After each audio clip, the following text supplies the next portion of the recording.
Welcome back to True Crime Story USA.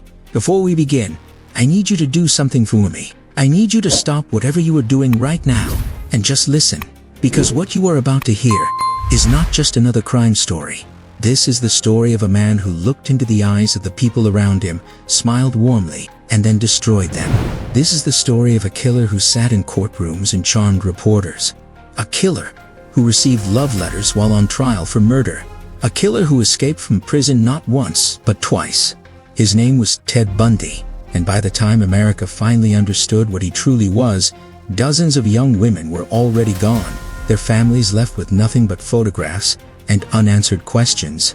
Here's what makes this story different from every other true crime case you have ever heard. Ted Bundy was not some shadowy, nameless figure lurking in darkness. He was the man you would trust. He was educated, well-spoken, and attractive. He volunteered at a suicide hotline. He worked on political campaigns. He was the kind of young man that parents pointed to and said, "Now that is someone who has a bright future." And underneath all of that, hidden behind every smile and every polished sentence, was one of the most calculated, cold-blooded killers this country has ever produced. Over the course of nearly a decade, from the early 1970s until his final capture in 1978, Ted Bundy is confirmed to have killed at least 30 women across 7 different states. But investigators, who spent years studying his patterns, believe the real number could be far higher. Some estimates go well past 100 victims. The complete truth may never be known. What we do know is that Ted Bundy fundamentally changed the way America thinks about safety, about trust, and about what a predator actually looks like. So settle in, turn up the volume, because this story goes deep, and it is going to stay with you long after it is over. Theodore Robert Bundy was born on November 24, 1946, in Burlington, Vermont. But even his origin was built on secrets. His mother, Eleanor Louise Cowell, was young and unmarried when she gave birth, and in that era, that was considered a source of profound shame. To protect the family's reputation, young Ted was raised by his maternal grandparents. He grew up believing his grandparents were his real parents. His biological mother was introduced to him as his older sister. He lived inside that lie for years, and when the truth finally surfaced, it shook the foundation of everything he thought he knew about himself. His grandfather, by several accounts, was a man with a violent temper. Ted reportedly admired him, and in some ways modeled his own early personality after him. But the household had deep undercurrents of tension, anger, and emotional dysfunction. These were not the kind of wounds that healed on their own. They were the kind that quietly festered. Despite all of that, Ted Bundy grew into a young man who looked, on the surface, like a genuine success story. He was intellectually sharp. He excelled in school. He studied psychology at the University of Washington, which carries an almost unbearable irony when you look back at it. He was learning how the human mind works, how people think, how people can be influenced, all while concealing something deeply fractured within his own psychology. He later attended law school, which gave him tools he would eventually use to defend himself in a murder trial in front of the entire country. People who crossed paths with Ted Bundy in those years consistently described him in the same way. Charming, articulate, funny, disarming. He had the rare ability to make whoever he was speaking with feel like the most important person in the room. He made eye contact in that confident, warm way that instantly puts people at ease. He was physically attractive, well-dressed, and socially fluent. Everything about him said trustworthy. But Ted Bundy himself, in later interviews from death row, admitted that the darkness inside him had started forming long before any of the crimes began.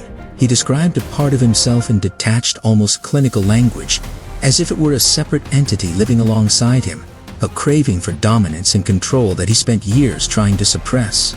He said the violence began in his mind years before it ever became real, and at some point, the internal wall he had built around those impulses finally gave way. The disappearances started quietly, the way disasters often do. A young woman here, another one there. A few weeks pass, another one gone. In the early 1970s, across the Pacific Northwest, young women began vanishing. College students, women taken from parks, women who simply never made it home.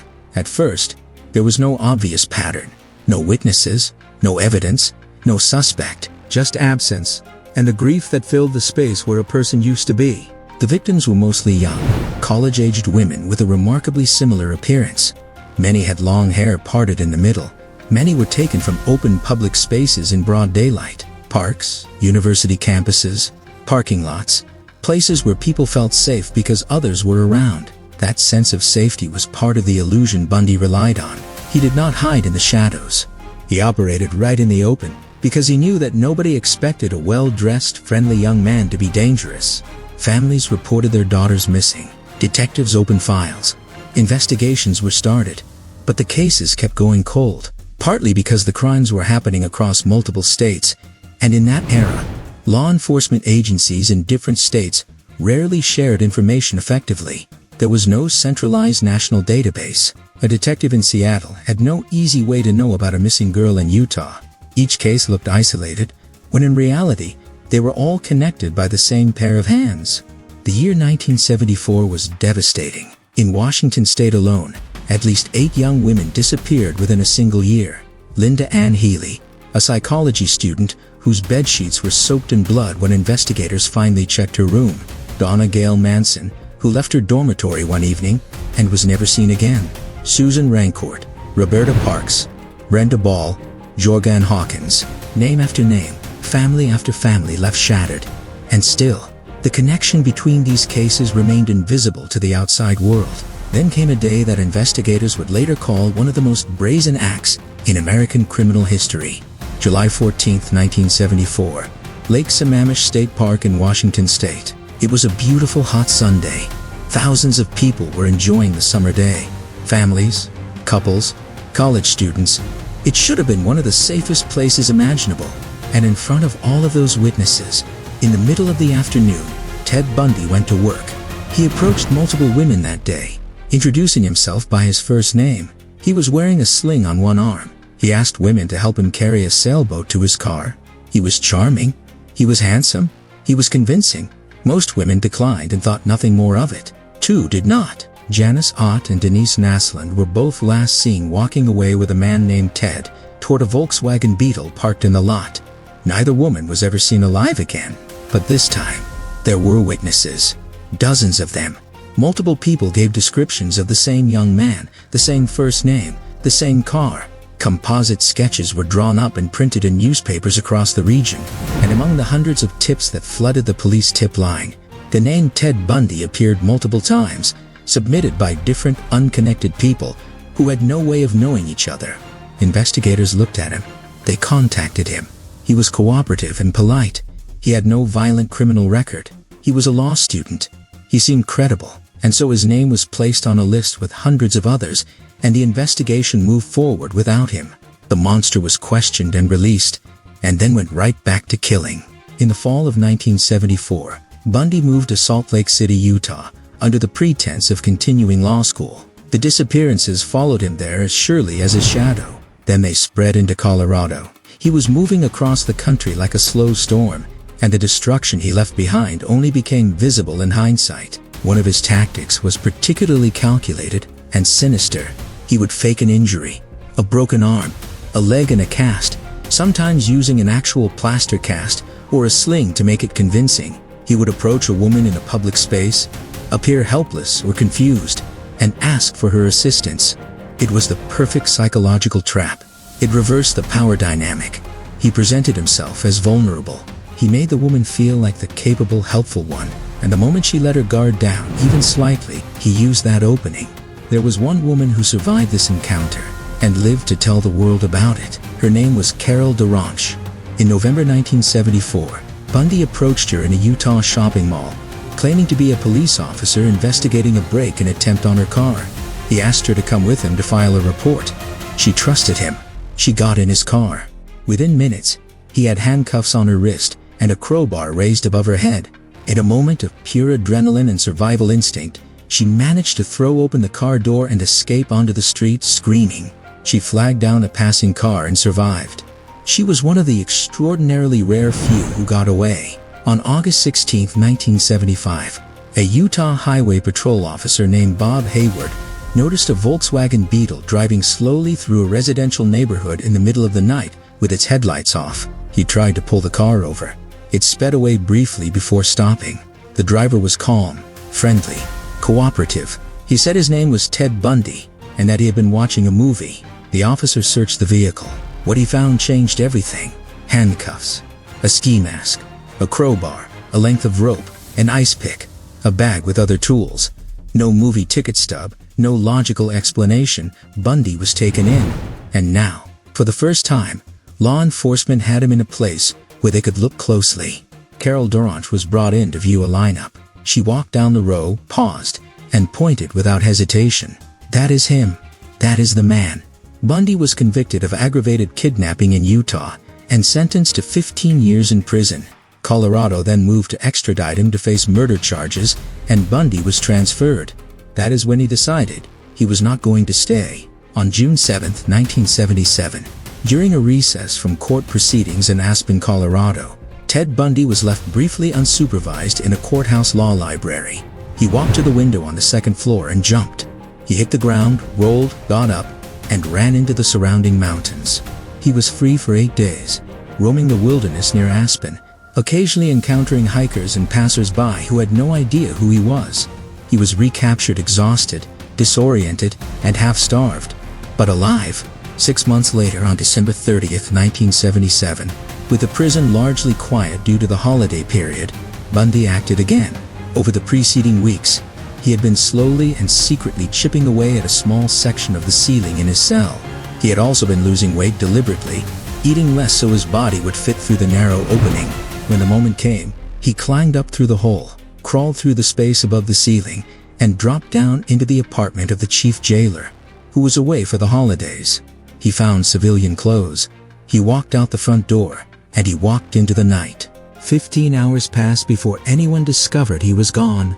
He made his way across the country, eventually arriving in Tallahassee, Florida, where he rented a room near Florida State University under a false name. He was running out of money. He was unstable and increasingly unraveling. And on the night of January 14th, going into January 15th, 1978, he committed the most frenzied and brutal attack of his entire criminal career. He entered the Chi Omega sorority house at Florida State University in the early morning hours while the residents were sleeping. He moved through the darkened house with terrifying speed and violence. Margaret Bowman and Lisa Levy were killed that night. 2 other women were so severely injured that their survival was genuinely uncertain for days afterward. In the same night, blocks away, he broke into another woman's apartment and attacked her as well. Tallahassee woke up to horror. A predator had struck in the night and left before anyone even knew he was there.